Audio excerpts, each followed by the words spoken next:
Deixa eu apresentar você, minha colega baiana. Então, gente, esta é a Ieda Messias, psicóloga clínica, pós-graduada em psicopedagogia, supervisora e facilitadora certificada em MDR, com formação em terapia cognitivo-comportamental, hipnose ericksoniana e brainstorming. Ela também é coautora do livro Conquistas na Psicoterapia, edição 2 e 6, né, lançado pela Associação Brasileira de MDR. Ela vai apresentar a gente o trabalho com o tema A Eficácia da Terapia MDR no Tratamento de DTM com zumbido. Vamos lá. Obrigada, gente. Bom dia. E é tão bom, como diz a Elis, passar um pouco do conhecimento, né, para a gente democratizar e incentivar as pessoas. MDR, eu também sou uma apaixonada. Veja bem, quis apresentar esse tema porque uma odontóloga, que ela até trabalha com medicina orofacial, ela começou a me mandar muitos pacientes. Ela conheceu o MDR e entendia como funcionava. E eu falei, mas o que eu vou fazer com esse povo que tem DTM, né? Articulação, temporomandibular, bruxismo. E ela falou, trabalhar os traumas. Eu falei, tá bom, vamos trabalhar os traumas. E conseguia bons resultados, mas ela me convidou para também dar uma aula na pós-graduação para odontólogos. Eu falei, pronto. Então, eu tenho de convencê-lo, explicar a parte da fisiologia junto com a psicologia, porque eu não vou lá falar só de psicologia que eles não vão entender. E aquela coisa, aquela velha máxima, né? Quanto mais a gente ensina, a gente aprende, né? Então, foi fantástico esse convite dela. E a DTM são distúrbios tempomandibulares, vocês vão entender mais um pouco, passo a passo. E o meu objetivo com esse caso é entender essa psicologia junto com a fisiologia, onde o corpo impacta a mente e a mente impacta o corpo, né? Como é que isso acontece no nosso corpo para a gente estar dormindo, relaxado e bater os dentes? Tem gente que fratura os dentes, tem dores no músculo, né? Temporomandibular. Então, assim, é uma coisa que, para mim, era também incrível entender por que que dormindo não se relaxa, né? E por que que dormindo acontece isso de forma pior. Então, vocês vão me acompanhando. Como nós estamos em um congresso mais aberto, então eu vou dar apenas os detalhes do caso que fazem sentido para que a gente possa acompanhar a evolução desse caso, a aplicação da eficácia do MDR em outros casos clínicos, principalmente somatização. Sou apaixonada porque o corpo fala, né? O corpo grita e a gente às vezes não escuta, a gente esconde, a gente acaba fazendo uma dissociação. Mas vamos lá, vou compartilhar com vocês aqui a minha apresentação. Então vamos lá. A eficácia da terapia MDR no tratamento da DTM com zumbido. A disfunção temporomandibular são caracterizadas por dor e disfunção daquela articulação temporomandibular, ou os músculos mastigatórios. Tem um músculo incrível, que é muito forte, chamado músculo masseter. E aí ele que está envolvido no bruxismo. E frequentemente essas pessoas têm cefaleia, dor de ouvido e, em alguns casos, zumbido. Eu coloquei essa aqui, né, essa foto para chamar a atenção, que é bastante doloroso essa questão. E por que que eu vou apresentar esse caso? Então, a relevância desse caso clínico está em demonstrar esse papel da psicologia, e especificamente com o uso do MDR, nessa abordagem multidisciplinar, né, que foi o pedido dessa odontóloga, com os casos do DTM complexos, que trazem sintomas somáticos significativos, que evidenciam a relação entre trauma psicológico, dor crônica e somatização. É um grande peso isso, né? Eu fiquei assim apaixonada quando eu comecei a estudar para falar sobre isso. Então, vou trazer um caso clínico para vocês, de uma paciente, 35 anos, apresentava um quadro clínico de zumbido intenso, era um dos piores somatizações dela.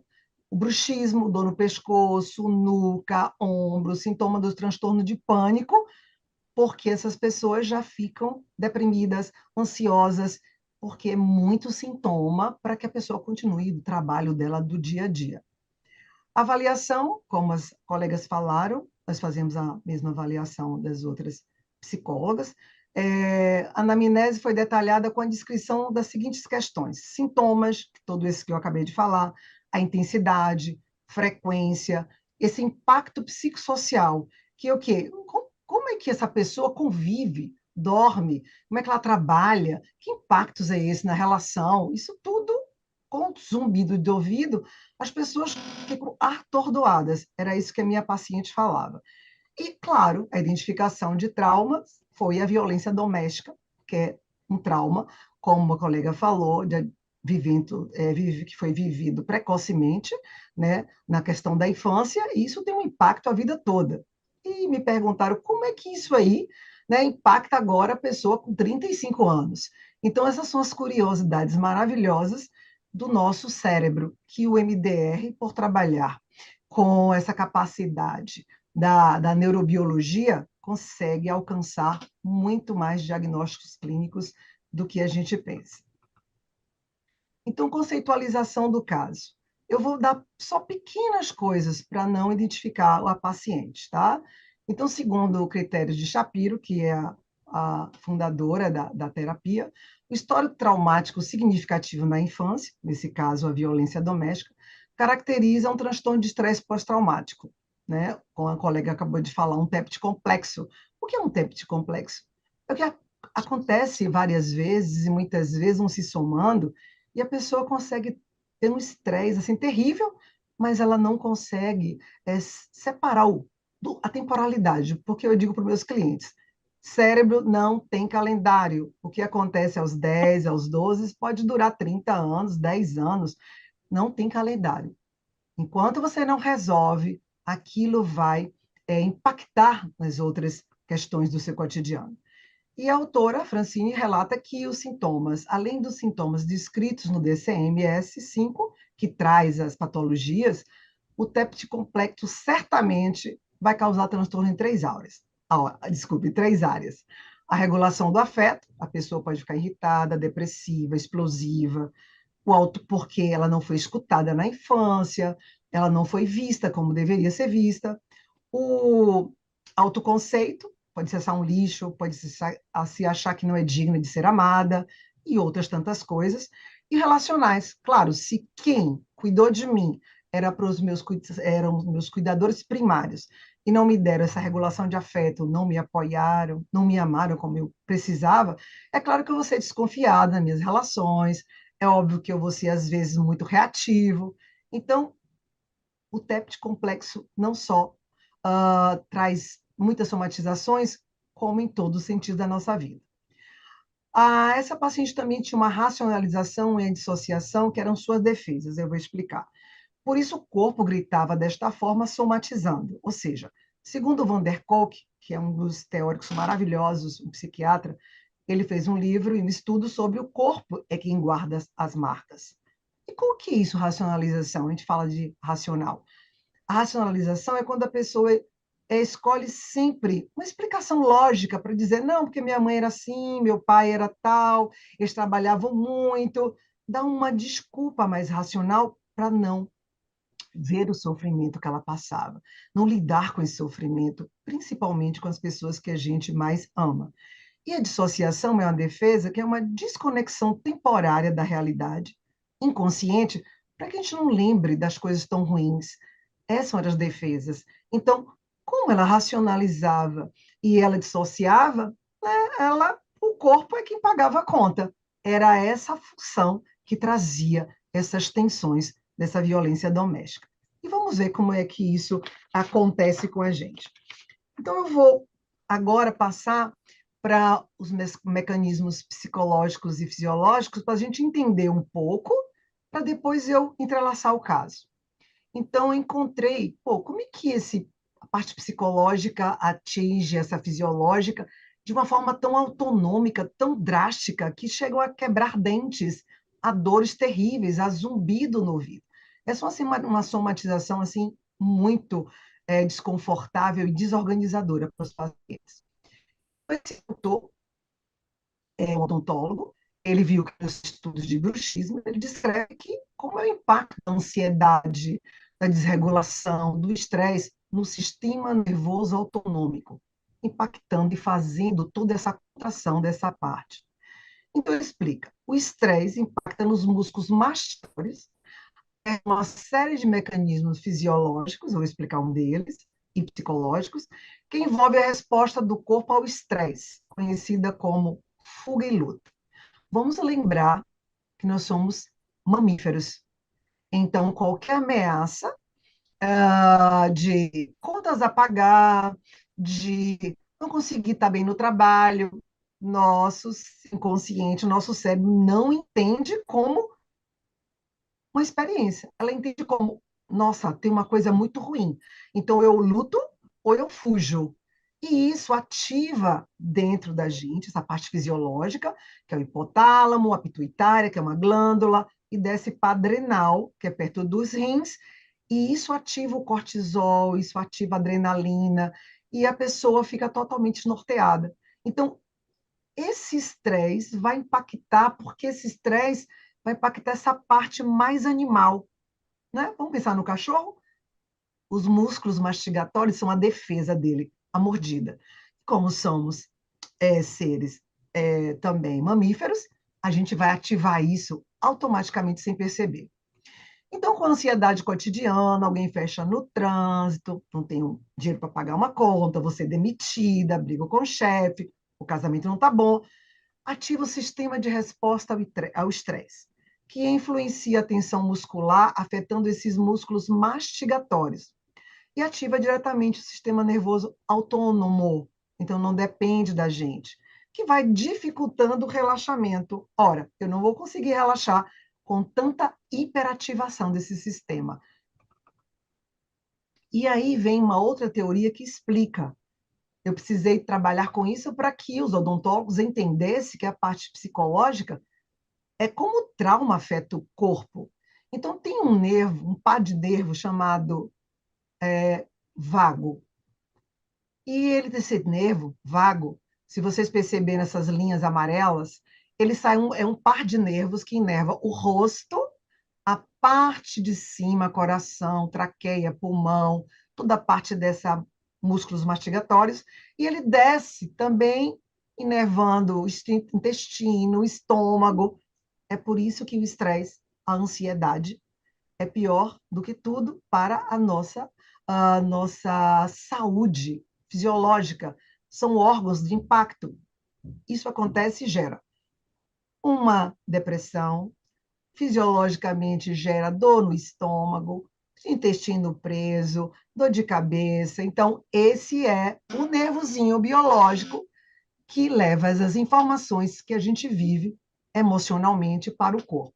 Então, de acordo com essa teoria, deixa eu ler aqui porque os retratinhos estão bem na frente, as nossas imagens da meu slide.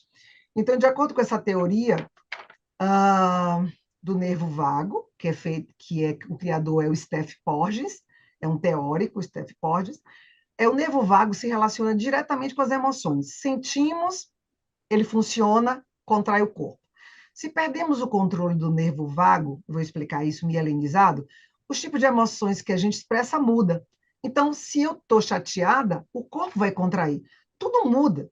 Então, a gente perde o tônus da parte superior do rosto, essa parte dos olhos, que a gente olha para alguém e fala, nossa, é uma pessoa acolhedora, nossa, é uma pessoa que eu confio, eu vou perguntar algo a ela, porque ela me parece mais educada.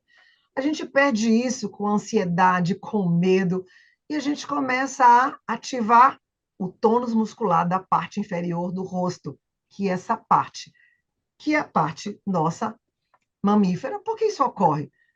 Porque a parte superior do rosto diz: olha, pode vir, eu sou segura para você. Enquanto a parte inferior do rosto está envolvida com a mordida, que corresponde à luta e à fuga, explica aquela hiperativação dos músculos mastigatórios.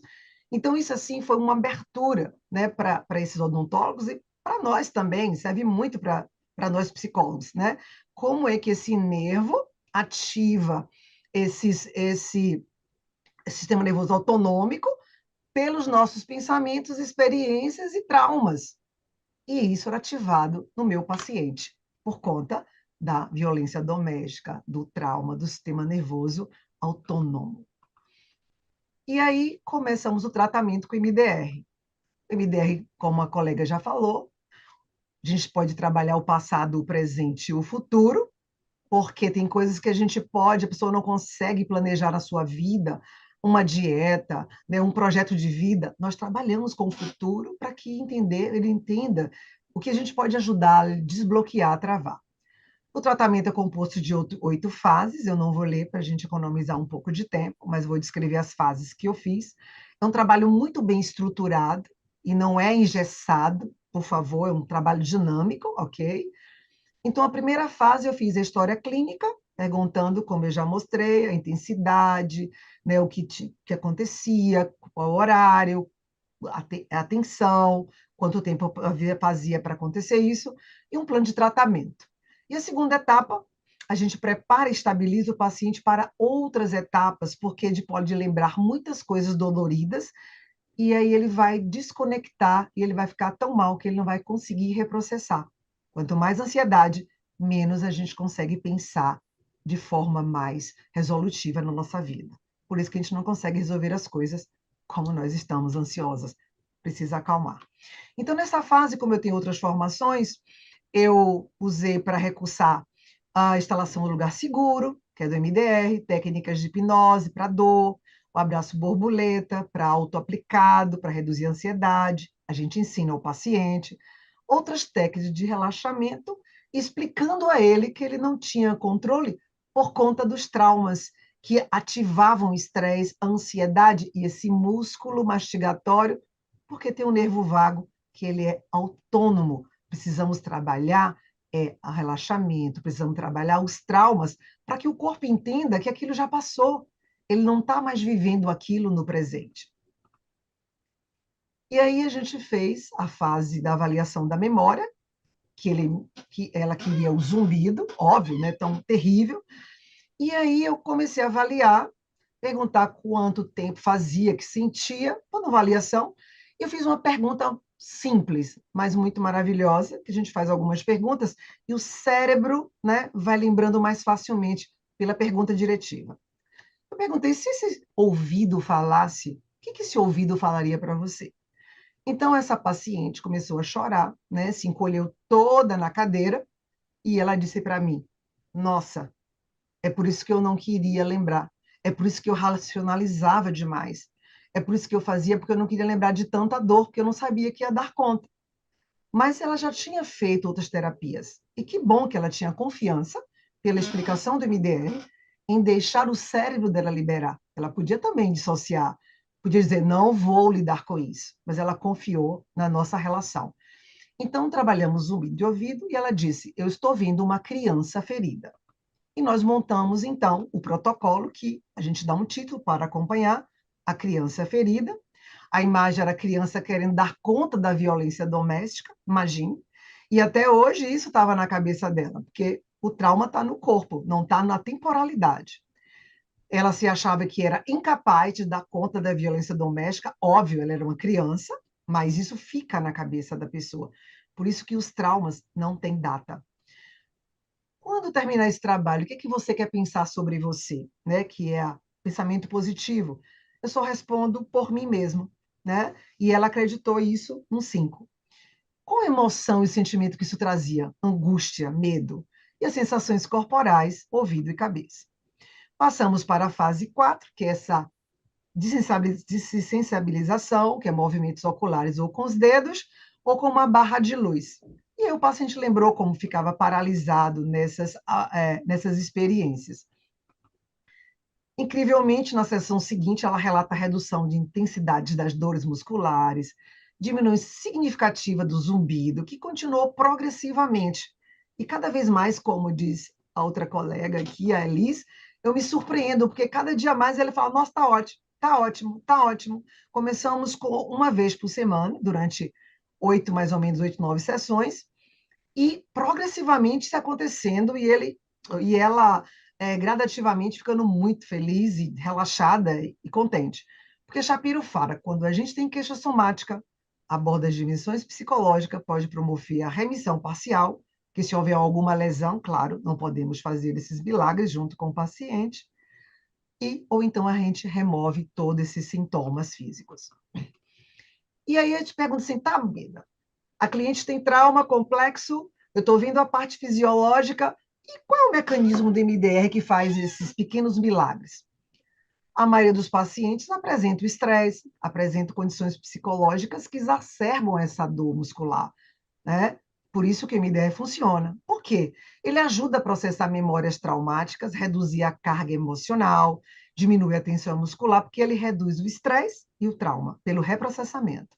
Alivia a tensão, interrompe o ciclo de dor, por quê? Porque ele trabalha tanto no sistema límbico, acalmando o sistema nervoso autonômico, como melhora a regulação emocional e comportamental. Esses são os milagres que o MDR trabalha. Por quê? Porque ele trabalha com a parte neurobiológica, que essa parte neurobiológica é uma capacidade inata nossa. Então, que bom que aprendemos a lidar com esse manual que não tinha muitas instruções, e agora nós temos algumas instruções pelo MDR. Tem alguns estudos da Turquia, do ano de 2024, novo, que eles fizeram uma pesquisa, né? Vou ler mais rapidamente por causa do tempo, e eles entenderam que o zumbido de ouvido era devido a experiências negativas e que o método MDR, pelo reprocessamento, teriam resultados. E tiveram resultados, sim. O mecanismo envolve a capacidade, como eu já falei, de envolver o sistema límbico, que reprocessa a emoção, enquanto o sistema nervoso acalma a resposta do estresse daquele nervo vago. E os resultados mostraram que reduz, a evidência foi maravilhosa. Um outro estudo de Philips e colaboradores, também diagnóstico de um zumbido de ouvido, com 10 sessões, demonstrou que o resultado do MDR melhora clínica e estatisticamente significativa o zumbido desses participantes. E ainda observou-se que os efeitos benéficos persistem por vários meses, depois que a gente termina desse reprocessamento. E aí, concluindo com esse caso, a gente realmente teve a resolução dos sintomas, né? Só que a pessoa continuou a terapia. Por quê? Porque essas consequências traumáticas de pessoas que relatam zumbidos de ouvido, elas experienciam depressão por causa da questão dos traumas, né? Da questão da violência. Então, tínhamos que trabalhar outras imagens, mas o zumbido de ouvido, as dores no corpo, foi maravilhosa. De 8 a 10 sessões, nós conseguimos reverter. E esse caso eu trouxe porque zumbido de ouvido é muito desestruturante, né? E a terapia mostrou eficaz porque ativa mecanismo neurobiológico por meio de reprocessamento de informações, e este processo proporciona mudanças fisiológicas no cérebro, aqui ao lado, antes do MDR, depois do MDR, como a mudança cerebral acontece, mudanças fisiológicas que facilitam o reprocessamento de informações. Então, esses estudos também devem-se ao modelo do pai. Quem não ouviu no início, o processamento adaptativo de informações, nós temos isso na nossa neurobiologia, nosso cérebro, que a gente adapta as informações, porque senão a gente nem levantava da cama com tantos traumas. Isso tem bases neurológicas, porque o nosso cérebro funciona assim. Mas quando a carga é demais, uma carga de um trauma precoce de uma criança, vindo uma violência doméstica, ela não tem capacidade de análise, nem de resolução. Então, por isso que o IDR funciona, porque nós usamos essa parte neurobiológica cerebral. Apenas damos o cérebro o que ele precisa. O nome da experiência, ativar todos os componentes, a sensação e a sensação do corporal.